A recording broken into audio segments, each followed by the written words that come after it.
اور یہاں کو بتائیں کہ پی آئی اے کی پہلی حج پرواز مدینہ منورہ پہنچ گئی ہے۔ ڈائریکٹر جنرل حج سمیت دیگر حکام عازمین حج کے استقبال کے لیے ایئرپورٹ پر موجود تھے۔ تو آپ کو خبر دے رہے ہیں، حج کی پہلی پرواز مدینہ منورہ پہنچ گئی ہے اور ڈائریکٹر جنرل حج سمیت دیگر حکام عازمین کے حج کے استقبال کے لیے وہاں پر موجود دکھائی دی ہے۔ اور کراچی سے یہ پی آئی اے کی پہلی حج پرواز مدینہ منورہ پہنچی ہے۔ مزید تفصیلات حاصل کریں گے ڈان نیوز کے نمائندے سید وسیم سے۔ جی سید وسیم، بتائیے گا تفصیلات۔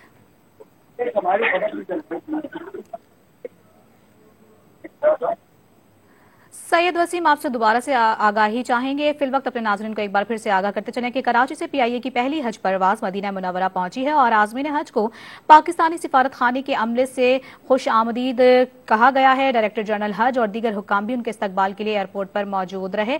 سید وسیم سے دوبارہ سے رابطہ بحال ہوا ہے، ان سے مزید تفصیلات حاصل کر لیتے ہیں۔ جی سید وسیم، بتائیے۔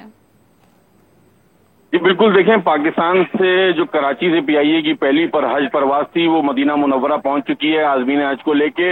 اور عازمین حج کو جب پرواز وہاں لے کے پہنچی ہے تو پاکستانی کونسل جنرل نے اور جو ایمبیسی کا عملہ ہے اس کے ساتھ جو ڈائریکٹر جنرل حج آپریشن ہیں انہوں نے اپنے تمام مشنز کے ہمراہ، جو مشنز کی ٹیم کے ممبرز ہیں ان کے ہمراہ جو ہے وہ عازمین حج کا استقبال کیا ہے اور جو گلپاشی کی گئی ہے عازمین حج کے اوپر۔ اور اس کے ساتھ جو عازمین حج ہیں ان کا یہ کہنا ہے کہ پاکستان انٹرنیشنل ایئر لائن کے جو حج آپریشن کے درمیان انتظامات ہیں اس کو تسلی بخش قرار دیتے ہوئے جو پی آئی اے کا عملہ ہے اس کی جو انتظامات ہیں اس کو خوب سراہا گیا ہے عازمین حج کی جانب سے۔ جی سید وسیم، آپ تفصیلات سے آگاہ کر رہے تھے، بہت شکریہ آپ کا۔